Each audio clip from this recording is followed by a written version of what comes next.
आप सभी का पाल स्टडी स्मार्ट क्लासेस में स्वागत करती हूँ। आप सभी कैसे हैं? उम्मीद करती हूँ आप सभी स्वस्थ मस्त और बेहतर होंगे। आज हमारी हिंदी जो हम लोग छंद पढ़ रहे थे, इसका पार्ट 3 है। हम लोग आज पहले पार्ट 1 में हम लोगों ने क्या पढ़ा, सभी छंदों के नियम, उसमें क्या नियम होते हैं, हमारे आगे क्या होते हैं, हम लोगों ने उनको पढ़ा। फिर क्लास 2 जो जिसमें हमने दोहा छंद को पढ़ा। फिर आज हमारी क्लास 3 है और इसमें हम लोग सोठा छंद को पढ़ेंगे। इसमें कितनी मात्राएं होती है वो सभी जानेंगे और उनको समझेंगे उदाहरण से। ठीक है, तो ज्यादा समय ना वेस्ट करते हो, हम लोग अपनी क्लास की तरफ चलते हैं। तो हमारी उससे पहले हमारा चैनल है पाल स्टडी स्मार्ट क्लासेस को, इसे लाइक करें, शेयर करें, सब्सक्राइब करें, साथ ही साथ बेल आइकन को दबाना मत भूलें। आपके पास अगर आप बेल आइकन नहीं दबाएंगे तो आपके पास नोटिफिकेशन टाइम टू टाइम नहीं आएगा, तो इसीलिए बेल आइकन को दबाना मत भूलिए। चलिए अब हम लोग चलते हैं अपने सोठा छंद को, इसको पढ़ेंगे और इसमें इसको समझेंगे। कल आप लोगों को दोहा छंद समझ में आया? अगर किसी बच्चे ने नहीं देखा है तो वो पहले जाके दोहा छंद, मेरा मानना है कि सबसे पहले आप लोग हमारी जो पार्ट 1 है जो छंद की उसको देखिए जाके, क्योंकि जब आपको नियम पता होंगे तो वो चाहे दोहा हो या सोठा हो या कुंडली हो, तो आपको करने में किसी भी प्रकार की प्रॉब्लम नहीं होगी। चलिए हम लोग चलते हैं। क्या लिखा हुआ है, हम लोग पढ़ेंगे आज छोटा छंद पढ़ेंगे। इसमें क्या है, इसकी परिभाषा क्या है इसको जानेंगे। तो इसकी परिभाषा की यह अर्धसमात्रिक छंद है। इसके 4 चरण होते हैं। हमारे दोहा में भी 4 चरण होते हैं, इसमें भी 4 चरण होते हैं। ठीक है, यह इसमें 4 चरण होते हैं। इसके प्रथम और तृतीय यानी कि पहले और तीसरे चरण में कितनी मात्राएं होती हैं? 11-11 मात्राएं होती हैं। 11-11 मात्राएं होती है तथा दूसरे और चौथे चरण में हमारी 13-13 मात्राएं होती है। ठीक है, यह दोहे का उल्टा होता है। किसका उल्टा होता है? यह दोहा है जो हम लोगों ने कल दोहा पढ़ा था, या उसका अपोजिट होता है, यानी कि ये उसका उल्टा होता है। ठीक है, और इसके पहले और तीसरे चरण के अंत में, यानी कि पहले और तीसरे चरण के अंत में गुरु और लघु आते हैं। गुरु लघु क्या होते हैं ये अभी हम आपको सब बताएंगे। पहला और तीसरा चरण क्या होते हैं सारी बातें हम डिस्कस करेंगे, लेकिन अभी हम लोग पहले परिभाषा पढ़ रहे हैं, उसको ध्यान देंगे, फिर उसके बाद हम लोग परिभाषा को जानेंगे। चलिए इधर आइए, इधर आप लोग देखिए पहले। ठीक है, गुरु और लघु मात्रा आते हैं और कहीं कहीं तुक भी मिलते हैं। कहीं कहीं क्या मिलता है, हमें तुक भी मिलते हैं। उन्हें हम सोठा छंद कहते हैं, उन्हें हम सोठा छंद कहते हैं। ये आपकी परिभाषा है, आप लोग इसे अपनी कॉपी पे नोट डाउन कर लीजिए या स्क्रीनशॉट अगर आप लेना चाहे ले लीजिए। मैं हट रही हूँ, फिर मैं आपको समझाती हूँ। चलिए अब हम आप लोगों को क्या यहाँ पे समझाने जा रहे हैं कि यहाँ पे देखिए पहला चरण हमारा और उसके बाद क्या बोले पहला और तीसरा, यानी कि पहले और तीसरे चरण में हमारी कितनी मात्रा होती है? पहले और तीसरे चरण में हमारी कितनी मात्रा होती है? 11-11 मात्रा होती है। ठीक है, फिर मैंने आपको क्या कहा कि दूसरे और चौथी चरण में कितनी होती है? 13-13, यानी कि सेकेंड प्लस फोर्थ में आपकी कितनी होती है? 13-13 मात्राएं होती है। आप लोगों को समझ में आया? फिर यहाँ पे बेटा आप लोग ध्यान दीजिए क्या लिखा है, यह दोहे का उल्टा होता है, यानी कि ये दोहे का उल्टा होता है। तो मैंने कल आपको दोहा पढ़ाया था, उसमें ट्रिक भी मैंने बताई थी। क्या बताई थी? ये दोहा लिखा हुआ है, दोहा को याद करने की कितनी मात्राएं होती है। ठीक है, इधर आपको लिखना दोहा लिखा हुआ है, इसमें याद करने के लिए आपको कैसे सोचेंगे, ये हा को ये उल्टा कर दिए, यानी कि हा को 3 बना दीजिए, यानी कि पहले 13 आती, एक अपने मन से लगा दीजिए, एक आपको अपने मन से लगाना है। ठीक है, अपने आप लगाना है, यानी कि पहले हा आ रहा है दोहा में, पहले हा लिखने के लिए आ रहा है, तो यानी कि पहले इधर देखिए, आपको इधर दिख लेगा, इधर देखिए ये आपका दोहा लिखा हुआ है, ये दोहा। ठीक अब दिख रहा है ना?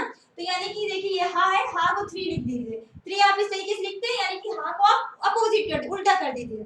ठीक, उसके बाद 1 आप अपने मन से लगा लीजिए, यानी कि पहले हा आया तो यानी कि दोहा में पहले कौन सी मात्रा आई है? 13। फिर उसके बाद क्या आया है? 1 आया है, यानी कि उसके बाद क्या आया है? 11-11। एक आपको मैं बोल रही एक आपको अपने आप ही लगाना पड़ेगा। ठीक है, यहाँ पे 11-11 हो गई। अब क्या बोला कि यह दोहे का उल्टा होता है, तो आप लोग दोहे को उल्टा कर दें, यानी कि अब क्या होगा, अब इसमें क्या होगा, पहले 11 होंगी, फिर क्या होंगी, फिर 13 होंगी। ठीक है, ये इसमें दिया। आप अगर दोहे को समझ गए तो सोठा समझने में आपको चुटकियों में कोई देर नहीं लगेगी, आप चुटकियों में सीखोगे सब चीज। ठीक है, तो ये आपकी परिभाषा आपने शायद नोट डाउन कर लिया होगा। मैंने बताया पहले और तीसरे में 11-11, दूसरे और चौथे में 13-13 मात्रा होती है। ठीक है, आप लोगों को ये सारी बातें समझ में आ गई होगी कि पहले और दूसरे में कितनी मात्रा होती है, और सॉरी पहले और तीसरे में कितनी होती है, और दूसरे और चौथे में कितनी होती कल मैंने, अगर आपको ये ट्रिक यहाँ पे ना समझ में आई हो दोहे की, आई थिंक आपको समझ में आ गई होगी। ऐसे ही मैंने वहां दोहे वाले छंद में भी बताया था, ये दोहे का उल्टा होता, परिभाषा में दिया हुआ है दोहे का उल्टा होता है, तो आप लोग समझ लीजिए दोहे में कितनी होती है और फिर जस्ट अपोजिट कर दीजिए। ओके, चलिए हम लोग चलते हैं, अब इसका उदाहरण जानेंगे, उसको पढ़ेंगे। ओके, चलिए अब हम लोग देखेंगे अपने उदाहरण, हमारे छोटा छंद के उदाहरण क्या है उनको हम लोग देखेंगे। क्या लिखा हुआ है, हम लोग 3 उदाहरण लेंगे। अब मैंने 2 नोट डाउन किए, एक बाद में नोट कर लूंगी, आपको समझाऊंगी। तो इसमें हमने 2 उदाहरण, सबसे पहले हम लोग उदाहरण करने से पहले हम लोग जाने की मात्राएं क्या होती हैं। देखिए इधर आप लोग को दिख रहा है ना यहाँ पे लघु, लघु मैं आपको बता दे, फिलहाल हम यहाँ भी बता रहे, लघु को हम लोग यानी कि एक विराम चिन्ह से दर्शाते हैं, और गुरु यानी कि दीर्घ, गुरु और दीर्घ हम लोग इनको बोलते हैं, गुरु और दीर्घ, यानी कि हमारी लघु मात्रा और गुरु मात्रा। गुरु मात्रा को ये एस के सिंबल से दर्शाते, किससे, एस से, यानी कि इसकी संख्या हमारी कितनी होगी, इसकी संख्या हम इसको कितना काउंट करेंगे, इसको हम 1 काउंट करेंगे, और इसकी हमारी 2, तो हम लोग इनको कितना काउंट करेंगे, 2, यानी कि हम अभी बताएंगे कि आप 2 कहाँ पे काउंट करेंगे और 1 कहाँ पे काउंट करेंगे। मैं अभी आपको सारी डिटेल दे रही हूँ, आप लोग अभी सब्र रखिए, पेशेंस रखिए, ठीक है। तो आपने समझा कि लघु में 1 होता है, यानी कि खड़ी पाई होती है, तो उसकी मात्रा यानी कि हम लोग 1 ही काउंट करेंगे। गुरु और दीर्घ यानी कि हम इसको एस के सिंबल से दर्शाते हैं, इधर गुरु लिखा हुआ है और इधर दीर्घ लिखा हुआ है, गुरु दीर्घ मात्रा को हम लोग एस के सिंबल से दर्शाते हैं और इसे हम 2 गिनते हैं। सुनिए, अब यहाँ पर जब हमारे, मैंने कल ही आपको बताया था कि जब हमारा छोटा आ, ठीक है, या इसकी मात्रा छोटा आ या फिर इसकी मात्रा छोटा आ, बड़ा छोटी ई, छोटा ऊ और ऋषि, ऋषि, और इसके बाद हम लोग लेंगे चंद बिंदु, ठीक है। छोटा आ, छोटी ई, छोटा ऊ, ऋषि और चंद बिंदु, जहां पर मुझे इन सभी या खुद ये स्वयं वर्ण मिले या इन सभी की मात्राएं, मैं इधर मात्राएं भी नोट डाउन कर दे रही हूँ, जैसे कि बड़े आ की मात्रा, फिर छोटी ई की मात्रा, उसके बाद छोटे ऊ की मात्रा, उसके बाद ऋषि की मात्रा, और या फिर चंद बिंदु भी हमें कहीं मिले, तो वहां पर हमारा क्या होगा, वहां पर हमारा लघु स्वर है।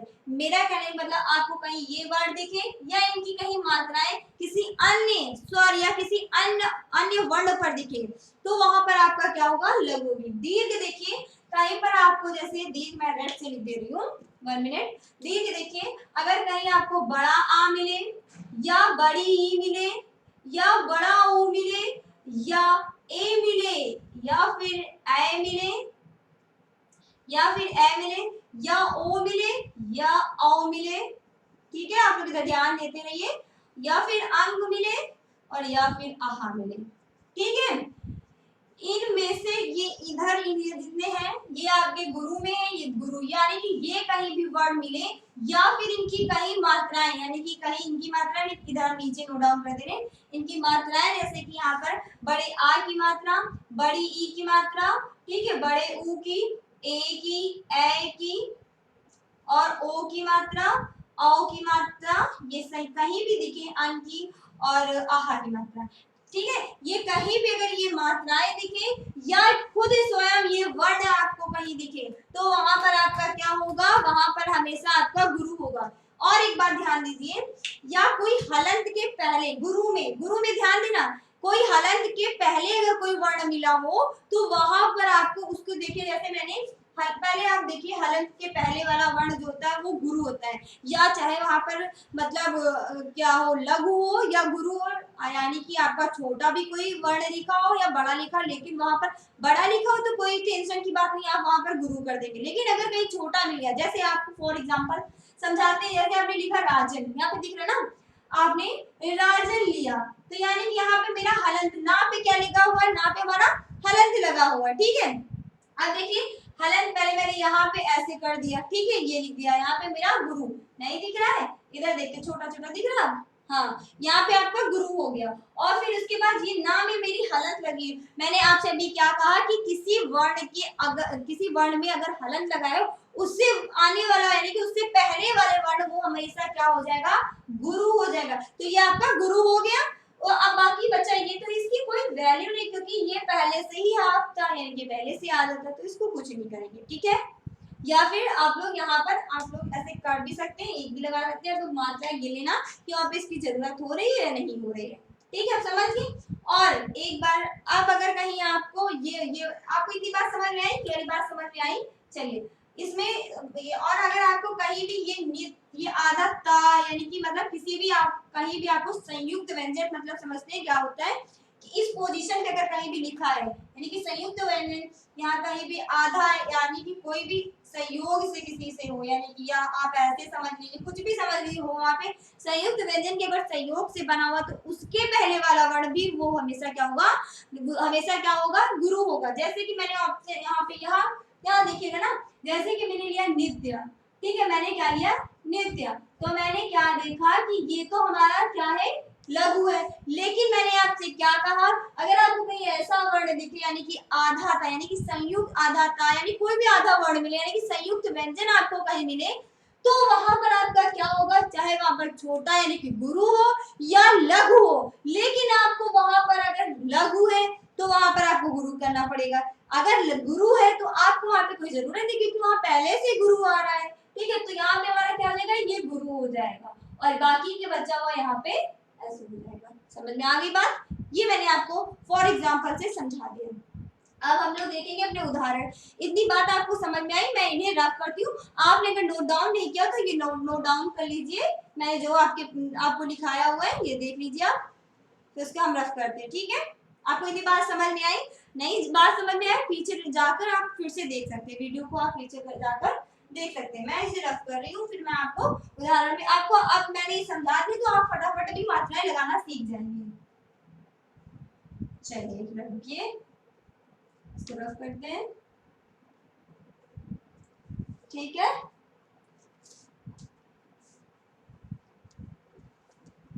चलिए अब हम लोग इसमें मात्राएं लगाना सीखेंगे। मात्राएं, अगर आप लोग सोच रहे हैं कि कुछ बच्चे सोचते होंगे कि मैं क्या कर लूं, परिभाषा याद कर लूं और उदाहरण याद कर लूं, उसमें मात्राएं लगानी मुझे नहीं आती, मैंने उदाहरण परिभाषा दे दी, मात्राएं लगाने की क्या जरूरत। बेटा ये अपनी गलतफहमी मैं आपसे दोबारा बोले कि निकाल लीजिए कि अगर आपने उदाहरण लिख दिया, परिभाषा लिख दी, उसमें मात्राएं नहीं लगाई तो आप सोच रहे होंगे कि मुझे जो है नंबर मिल जाएंगे, नहीं, आप लोग निकाल दीजिए, आपको नंबर नहीं मिलने वाले जब तक कि आप उसमें मात्राएं लगाना नहीं सीखेंगे। आपको मात्राएं नहीं पढ़नी है, इसमें लगाना सीखेंगे और आप अगर एग्जाम में भी आप ऐसे ही करके आए तो आपको नंबर नहीं मिलेंगे, ठीक है। मैं आपको आगे बता रही हूँ इसमें मात्रा क्या लगानी है। तो मैंने क्या कहा था कि कहीं भी सिर्फ आपको लघु में जो मैंने कराया था आपको उसको फॉलो कीजिए और गुरु में आप उसको फॉलो कीजिए।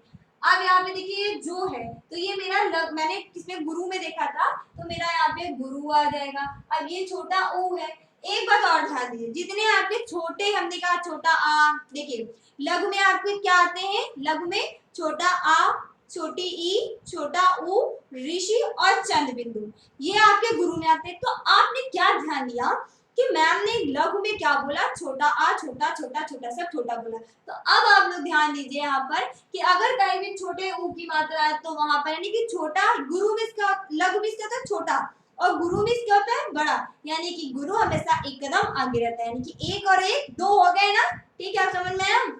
अब यहाँ पे मैंने क्या छोटा आया है छोटे ऊ की, तो मैंने यहाँ पे क्या यूज किया, मैंने यहाँ पे लघु को यहाँ पर, अब बेचारा ये माँ अकेला है तो यहाँ पे हम एक ही करेंगे। फिर यहाँ ये छोटा है तो इसका कुछ नहीं होने वाला क्योंकि ये खुद बड़ा, ये खुद अकेले छोटे छोटे छोटे छोटे क्या करेंगे तो ये हमेशा एक ही रहेगा, ठीक है। और बेचारा ये भी ता अकेला है, ठीक, ता भी अकेला है। अब यहाँ पे देखिए इसमें भी छोटी की मात्रा है, इसमें भी छोटी की मात्रा है, तो ये भी ये ऐसे हो जाएगा। अब यहाँ हा में ओ की मात्रा है तो हो मैंने क्या कहा था, जब कभी बड़ा आ, बड़ी, बड़ा उ, ए, ऐ, ओ, औ, अंग वगैरह आए तो उसमें क्या लगेगा, गुरु लगेगा।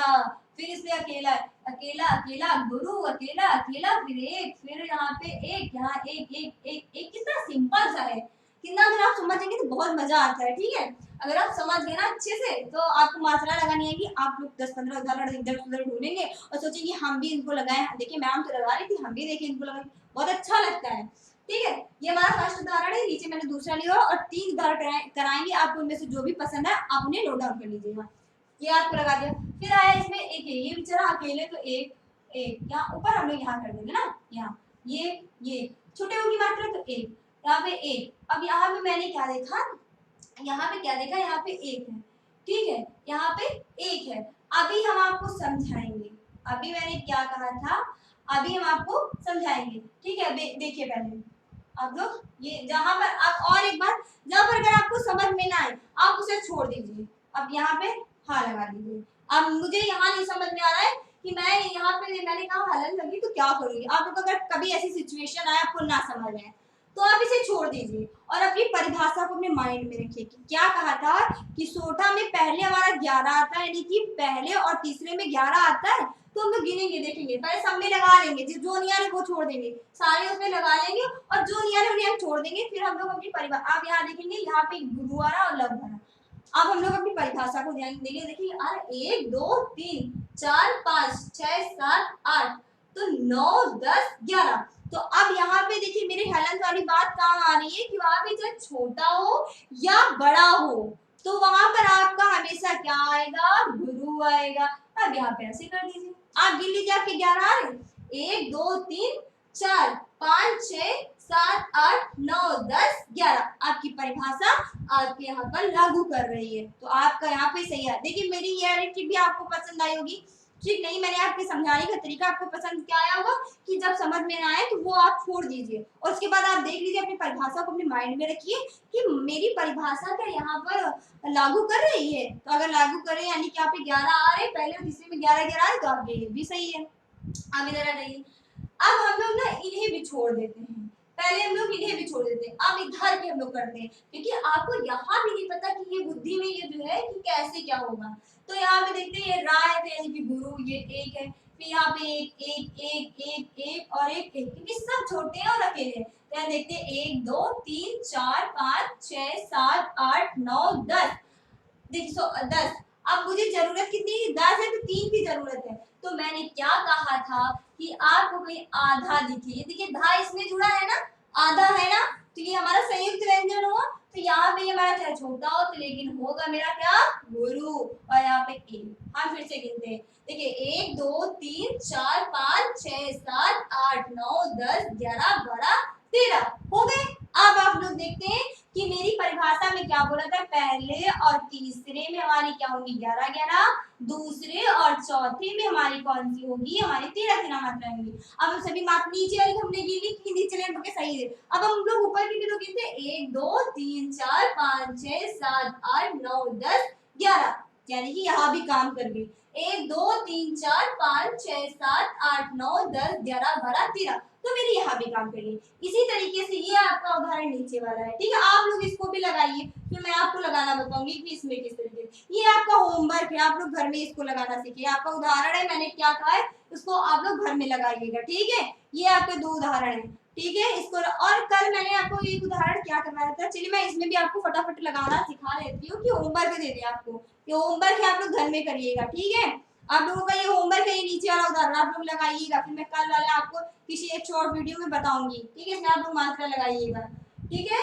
और कल मैंने एक उदाहरण और मैंने बताया था कि रहीमन पानी राखिए बिन पानी सब सून, पानी गए न उबरे मोती मांग सब चूर। तो वो वाला भी उदाहरण आप यहाँ पे लगा सकते हैं, क्योंकि आप लोग कैसे करिए कि रहीमन पानी से शुरू हो तो बिन पानी सब सून से शुरू करिए, बिन पानी सब सून रहीमन पानी राखिए। ये आप लोग जो मैंने कल दोहे में लिखा है तो उसका अपोजिट कर दीजिए, वो भी आपका छोटा चिन्ह में काम आ जाएगा। तो मैंने मात्रा लगानी बता दी फर्स्ट वाले में, और ये सेकंड वाला वीडियो ये आपको इसमें क्या करना है कि आपको इसमें लगाना, और एक हम वाला उदाहरण आपको दे ही दे रहे हैं, आपको लिखा दे रहे हैं, तो आप लोग नोट डाउन कर लीजिए, ठीक है। क्या लिखा है उसमें, मेरा उदाहरण क्या था, रहीमन पानी राखी, लेकिन हमें क्या करना है, पहले 11 लाना है। तो बिनु पानी सब सून, बिनु बिन बिन पानी सब सुन, बिन नहीं, क्योंकि बेटा आप लोग लिख, अगर कहीं आपने यहाँ मिस्टेक कर दी तो मात्राएं पूरी गलत होंगी। बिन पानी सब सून, सब सून, यानी कि रहीमन रहीमन पानी राखिए, रहीमन पानी राखिए बिन पानी सब सून राखिए, हाँ बिन पानी सब सून रहीमन पानी राखिए बिनु पानी सब, आप लोग की आपकी परिभाषा क्या होती? रहीमन पानी राखिए बिनु पानी सब सून, पानी गे न उबरे मोती मानुष सब चून। तो यहाँ पे क्या लिखेंगे? मोती, दिख रहा है ना नीचे? मोती मानुष चून, ठीक है। फिर क्या लिखा हुआ है? क्या था? रहीमन पानी राखिए बिन पानी सब सून, पानी गए न उबरे, पानी गए ना उबरे, ये आपका उदाहरण है। यानी कि आपका उदाहरण कैसे था कि पहले रहीमन पानी राखिए फिर बिन पानी सब सून। आप लोग ने दोहा छंद का वीडियो देखिएगा, वहां पे मैंने इसका पूरा सही में मैंने इसको क्या किया कि मतलब इसको मैंने अच्छे से स्थापित किया गया हुआ है। यहाँ पे आपको उल्टा कर दिया गया। तो रहीमन पानी, यहाँ पे पहले लिखेंगे बिन पानी सब सून, पानी गए न उबरे, मोती मानुष चून। ये तीन उदाहरण आपके सामने है, एक ये वाला, एक ये और एक। इन तीनों में से अगर आपको कोई भी पसंद आए, ये दो आपको तो होमवर्क मैंने दिए हैं, इसमें मात्रा लगानी बताई है, मैंने सारे रूल्स बताए, वो सब इसमें फॉलो कीजिए, ठीक है। अब ये इन तीनों में से जो भी आपको उदाहरण अच्छा लगे आप लोग इसे नोट डाउन कर लिए। तो आपको दोहा छंद समझ में आया होगा। आप लोग ये सारी परिभाषा के स्क्रीनशॉट वगैरह लेना चाहे तो ले लें। चलिए, तो आज हमारा दोहा छंद होता है कंप्लीट। फिर कल हम लोग पढ़ेंगे डोला छंद पढ़ेंगे, फिर उसके बाद कुंडली, उसके बाद चौपाई, फिर उसके बाद हमारा जो छंद का चैप्टर होता है कोर्स में इतना ही पूछा जाता है। और आप लोग इतना याद करेंगे आप लोग भी पेपर में इतना ही आ जाएगा। तो इसी के साथ हमारी क्लास आज यहीं तक, फिर कल मिलेंगे इसी उत्साह, नई उमंग और नए उत्साह के साथ। इसी के साथ हमारी क्लास यहीं पर होती समाप्त। Thank you so much, take care, bye bye.